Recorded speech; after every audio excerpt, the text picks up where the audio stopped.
So when you and I talk about real estate, Sure. and that's where I made all my whole empire is based on real estate. Yes. What would you say the one thing is that people need to look at when they're looking for real estate? Hi guys, welcome to Make More. I'm Matt Heslin, I'm your host.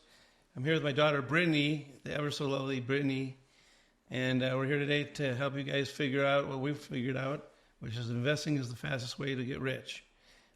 Today I want to talk with Brittany, who's she's an icon. You know, Brittany, you're somebody who, when I look at, you know, you're not only deeply spiritual, you're not only deeply faithful, you're not only deeply intelligent, but you're a deep thinker.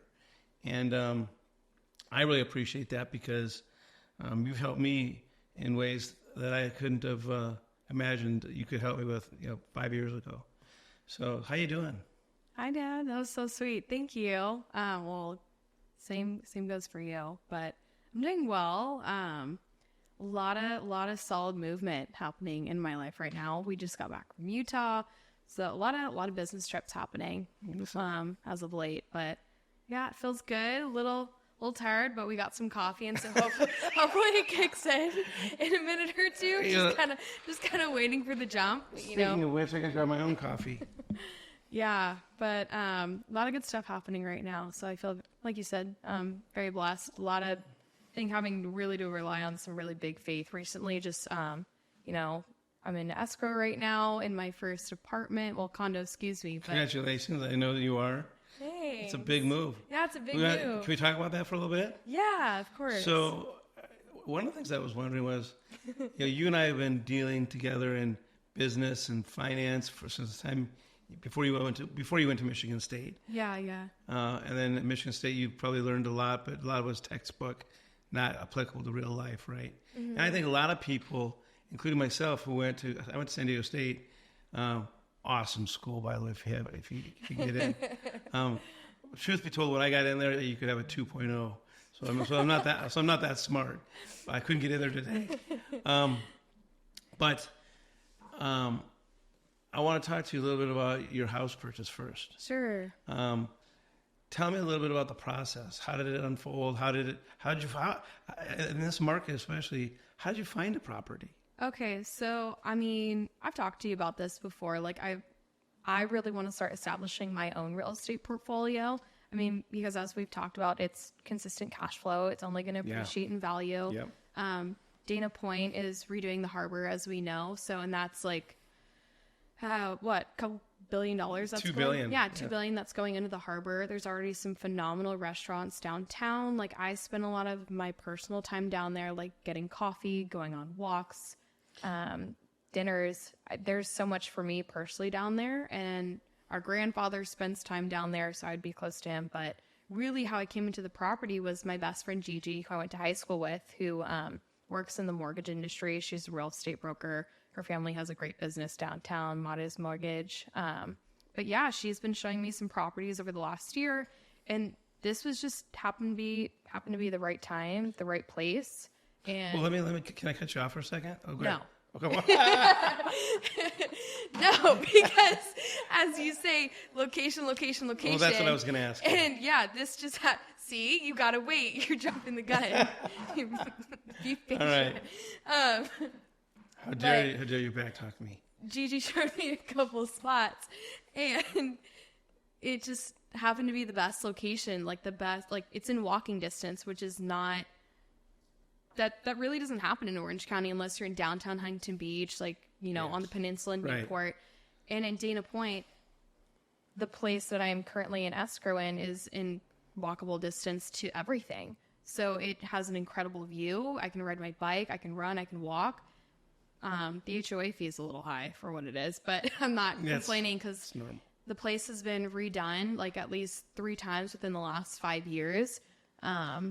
I can get a tax write-off for, the at-home office. Yeah. And then obviously I can rent out a room to my potential roommate. You've learned a lot. Yeah, I learned a lot. So can work on paying down the mortgage with a friend. So when you and I talk about real estate, sure, and that's where I made all my whole empire is basically real estate. Yes. What would you say the one thing is that people need to look at when they're looking for real estate? Well, as you know, first thing I just said was location, location, location. That's the first, yeah. One thing that we always talk about, especially again, I will emphasize the fact that the harbor will be going up, and it's going to be, I think it's going to be, in my opinion, like the new Newport. Yeah, But you have that really rich, I would say, culture base of, you know, the like Dana Point. It's like it was more of a sleepy, older town, but like you have just such an incredible culture down there, which I think is so unique to the area. But as you know, the property is going to go up in value with the harbor being installed. You're still going to maintain that, just, you know, with a nice little facelift, nice infrastructure. So you're basically saying location is the key. Location's the key. And then I think, what are the comparables? Like the place that I'm looking at right now, well, that I'm in escrow right now, there are no comparables, which it can be a good and a bad thing. But it also really worked in my favor in negotiations. Because tell us about the negotiations. Let's take our listeners, and the listeners are going, hey, I want to buy a house. Yeah. Take them through the process. Like, how the negotiation, how did that go? How did it unfold? So this couple, they listed the price a little bit further than I think should have. So the market wouldn't support it? Yes. It was listed higher than I think it should have gone for, which unfortunately doesn't always work in your favor. It can, especially when you don't have comparables like this property, but I think it worked more in the buyer's favor. Okay. So for me. And, you know, the price had gone down several times. It had been on the market since October, so at least over 120 days. Long time. And yeah, which is quite a long time for such an incredible piece of property. So for me, I'm coming in and I'm like, why is nobody buying this? But there was a room that I saw that's listed as more of a 3-bedroom. Functionally, it's obsolete. And for me, being a young buyer looking into purchasing their first piece of real estate, their first parcel, it was perfect. It's hard to fit a family into that property just for the sheer size of it. It's a little over 1,700 feet, but it has an incredible view, a patio, a really nice kitchen and living room. It's really a 2-bedroom with an office. So I think our listeners would like to know, I mean, okay, so what you do is you basically hired a broker to help you find the property. Yes. You focus on location as the core element to your decision to buy or not to buy. Yeah. Okay, and this place has been redone, it's been remodeled, right? At least 2 or 3 times. I would say 2 times within the last 5 years. But it's really nice. I've seen the photos. Yeah, they did such a great job. Yeah, they really did. I think the thing maybe our listeners would like to understand is walk us through the process of your negotiations. How did it get tense? Was it you had the whole firm? It wasn't tense. What'd you do? I think because they'd put so much work into it, they obviously they want the best bang for their buck, right? But because they overpriced the property, in my opinion, it didn't work well in their favor. Like, yeah, they put in a lot of hard work into the in the condo, but not enough to surpass like $200,000 worth of work. Nothing that would really skyrocket the price to what they set it at when they first put it on the market. And I got a great deal for it, I'd say. But we stood firm on the price point when I was negotiating. Can you share with us a percentage that you took off the asking price? Like if the price was $2 million, did you take off 10%? And that was and how did you come to the decision of where to put your price? I mean, you look at the surrounding real estate in Dana Point, and I'd say the average house is going for at least like 1.4, 1.5 if you're looking at the comparables. Yeah. But it came down from like 1.8 to about like, I got it down to 1.55. So you got the price from 1.8 to 1.55? Yeah. Okay, so tell our listeners how you did that, because I mean, it's intimidating. It is intimidating, but I think once I walked into the condo, I'm like, this is mine. But did you know when you walked in that it was not worth 1.8? I knew it instantly. I'm like, this is not a $2 million piece of property. Okay. Not yet. Okay. I'm like, there's obviously some adjustments that could be made. There's not even a wine cooler. Oh, that's cool. But like I've read, obviously I had to read through all the contracts, HOA, like everything else. But there's certain things that I would want to install end of the property that I can, increase the value, appreciate it over time. But to get it from truthfully, they brought it down 3 times. And right before I walked onto the property, it had just been depreciated for $46,000. So Wow. I looked at it. I'm like, whoa, why is no one buying this incredible piece of property?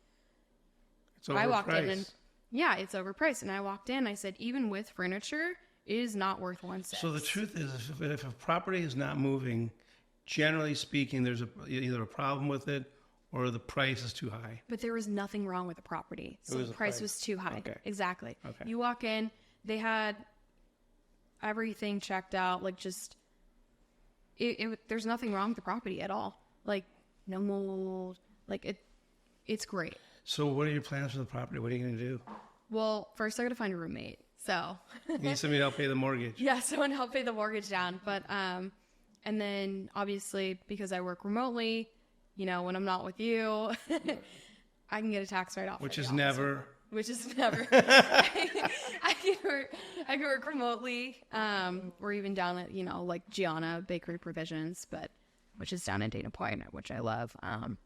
But yeah, I think for the property is just let it appreciate and value with the harbor getting redone. I'm really stuck on the harbor.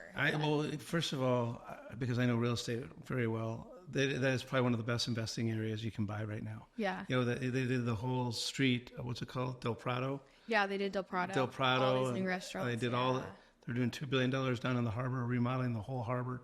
Yep. Your house is going to skyrocket. You're going to make a fortune on that thing. I hope so. Well, and I got the furniture out of it too with 155. Which is great. We had a guest on earlier, and I was telling Steven that, one of the ways to make a lot of money is to have a pool of stocks and bonds mixed, take a little more risk, go up the risk curve. Yeah. But another way is, and a really good way, which he and I didn't have time to get into, which was real estate. Mm-hmm. What are your plans going forward? Are you going to look for more rental properties to buy and rent out, or what are you going to do? I mean, I think that would be, especially within the Dana Point area, personally, I could foresee doing not necessarily. You want a corner of the market. Yeah. Yeah. That's what I do. Monopoly. I taught you well. Yeah, I want to make my own little monopoly in the area. Yeah.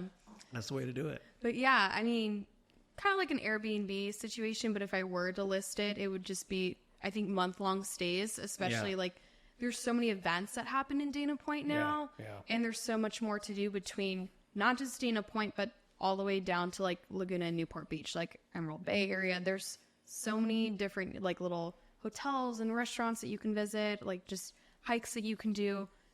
It's such an up and coming and flourishing area with the infrastructure that's being implemented here. But yeah, personally for my own portfolio, I'd really like to get more into real estate. Can I get more personal with you on something? I'll be gentle. Okay. So you focused a lot on your investment strategy. Yeah. You're 25 years old. Yeah. You've been a high level retailer. You've done a lot of different things. And how does the average listener replicate what you're doing? What should they be doing?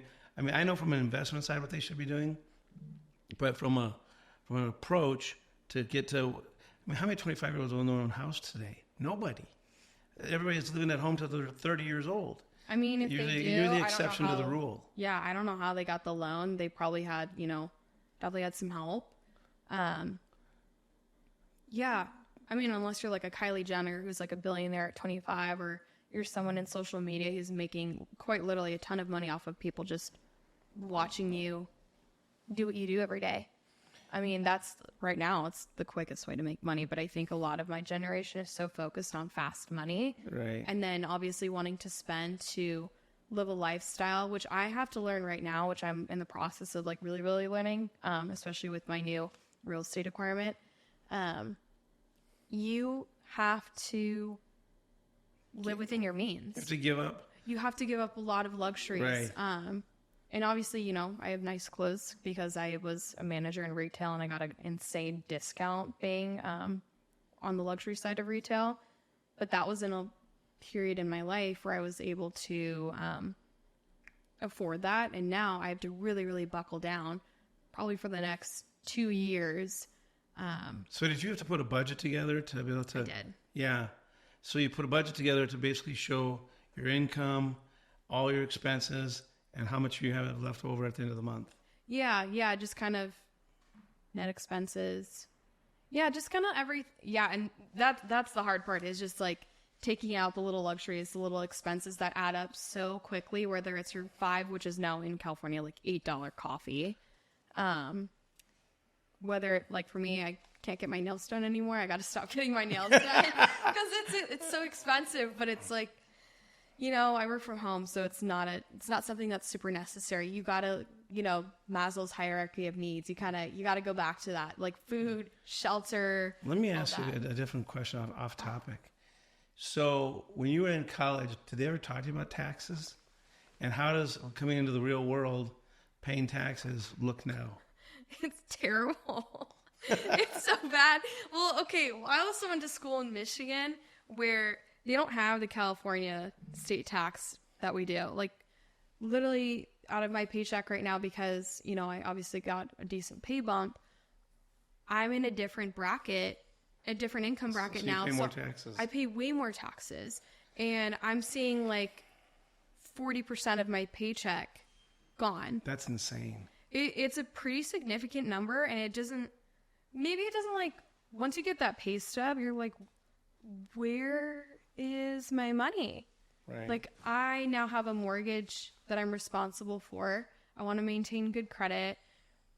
Well, how am I supposed to get groceries when the cost of food has gone up? I have to pay for gas. So for me, walking distance was like, that was a must. So I cut down, my gas.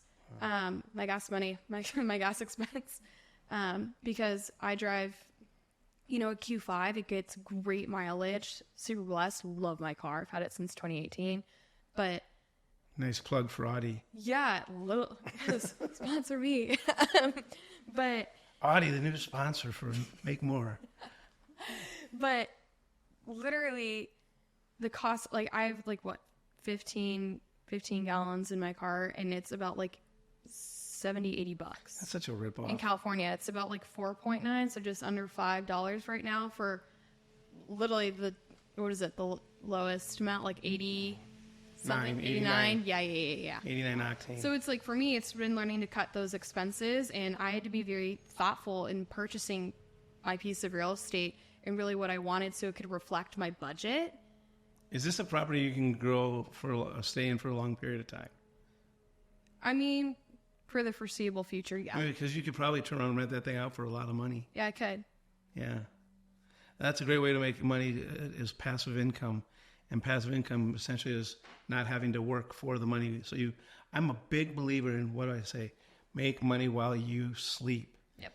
And so if you turn around and rent that thing out today, you could probably get, $4,000 a month for that thing? Probably, yeah. And, your mortgage is cut $3,000, so you make $1,000 a month doing nothing. Yeah, and the sellers that I was working with, while we were in the middle of negotiations, they took it off the market, actually, and they wanted rent for $5,500 a month. Well, they probably got frustrated with your negotiations. Yeah, they did. You wore them down. And I told them, I told my best friend, who's also my broker, it's very rare that those things can work out well. So yeah, if the transaction doesn't work out well, you're gonna have a really tough time being good. And I think that's one thing Gigi and I are so good at is keeping our professional life and then our friendship separate, which is very difficult to do.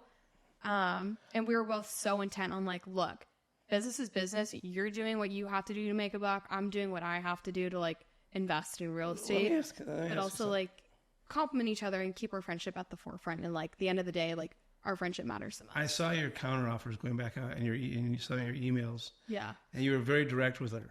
It was no, $1,550,000, not a dime more. Yeah.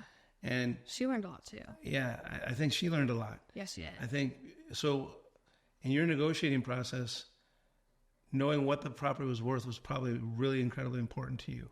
It was super important. And then knowing that you weren't going to budge. How do you hold the line? I think you need, first and foremost, when we talked about creating a financial plan, just an investing plan, like maybe 2-3 weeks ago, we talked about having a financial advisor that you can trust. Yeah. The same as with a broker. Yeah. That you have to trust that broker is going to hold your, like, they're going to have your back, and they're going to be like, no, they're not selling. But they also know, they kind of have like a poker face with, you know, the seller's broker. Yeah. And they understand what you're trying to achieve, and they know how to play the game, because unfortunately it's kind of like a game, right? It is a game. You have a strategy, and you need someone that reflects your strategy. And Gigi has known me for over 10 years, and she's seen me kind of in a professional scope, but then also obviously in a friend scope. But she knows, like, when I got my mindset to something, like, it's done. You're not budging me. I don't care who you are. But I, you know, open-minded. But when it comes, I think, to more of like a business sense, like, that's it. And I very much get that from you. I would definitely say.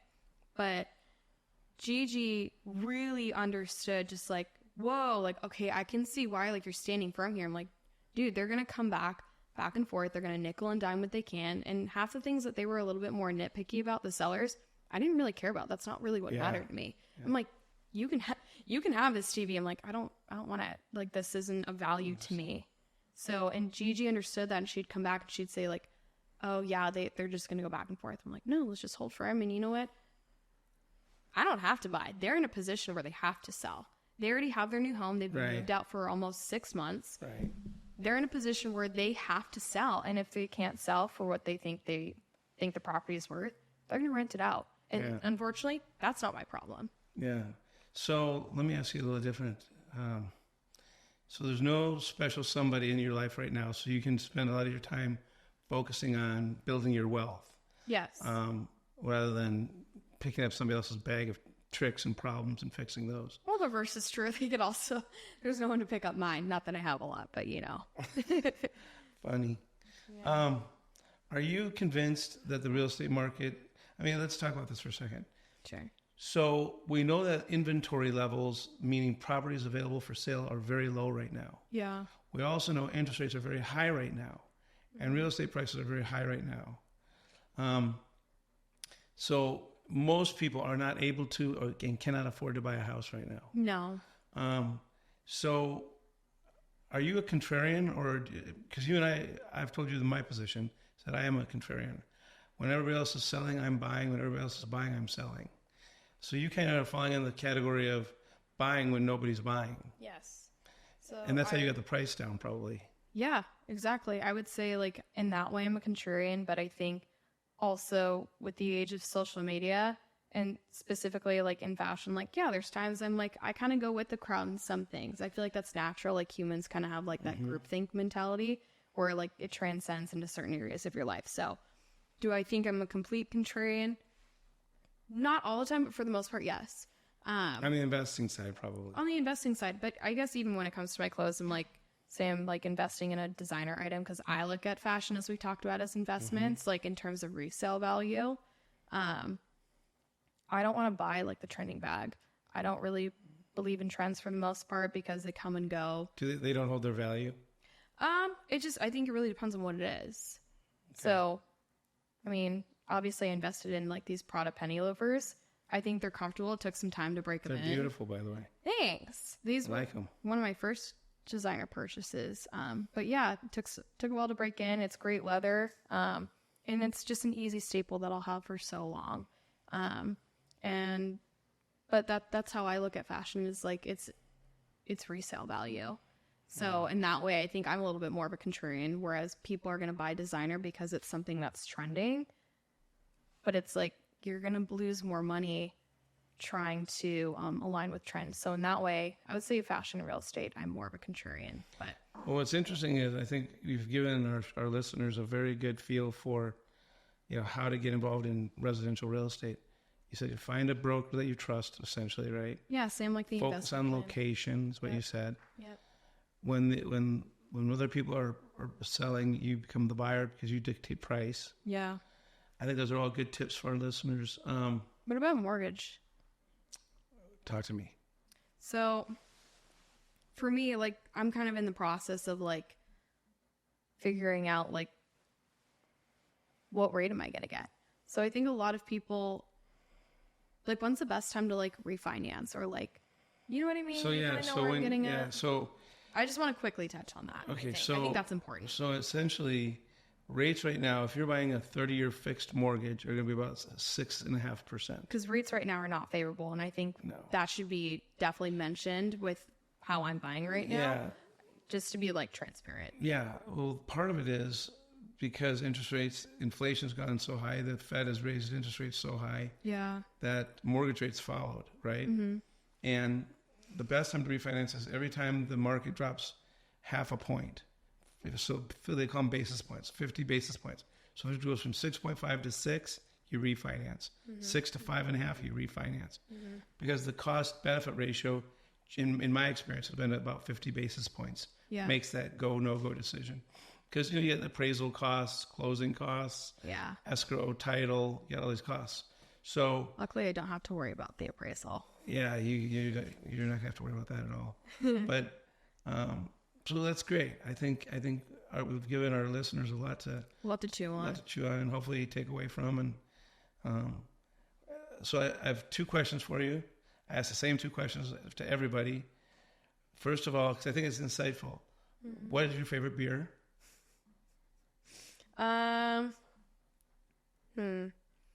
I really like. Oh, this is like the Michigan coming out of me. I love Bell's Two Hearted, or I think like a Lagunitas. Oh, nice. Love a good Lagunitas.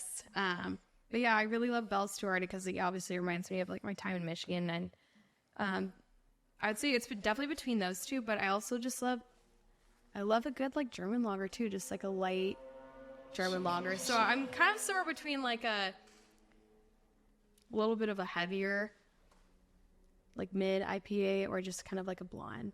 It just depends on the day I've had. It's very it's very. Would you consider yourself a beer girl or more of a wine girl? Oh, it also depends on the person. Like I think like if we're on Lake Powell or on the houseboat, I'm gonna have a beer. Like if we're at the beach and we've had just like a fun day, like outside tanning, like maybe I'll have like, good little Sauv Blanc. Nice. Nice. But yeah, for beers, I like the Sauvignons. I love Sauvignons. Like New Zealand. I like New Zealand specifically. I like a drier grape. Yeah. But I think I'll probably just say Lagunitas because I don't get to have a Bell's too often. And then my last question for you is, you're a deep thinker. You've put a lot of time and thought into what you want to do with your life. Mm-hmm. You've looked at where you're at, what you want to achieve. So tell me, this is the Make More podcast. So what is the one, it doesn't have to be money. What is the one thing you want to make more of for yourself? I think opportunity. Like opportunity to invest in real estate, opportunity to network with people, opportunity to, I think really just have greater faith and to instill that into other people, just to, be a shepherd to the people that I'm leading, opportunity to get to spend time with my family, opportunity to grow my wealth, grow my closet. You've thought a lot about this. Yeah, so I would say my make more ideas, make more opportunity. Just because for me, it transcends multiple areas. But I love having you on this podcast. You're amazing. Love you, Dad. Love the beautiful smile. Love the energy. All the energy. Well, that'll wrap this one up. We'll catch up with you next time, and good luck on the closing. Thanks for having me. I'll let you know how it goes. Okay. Love you. Love you.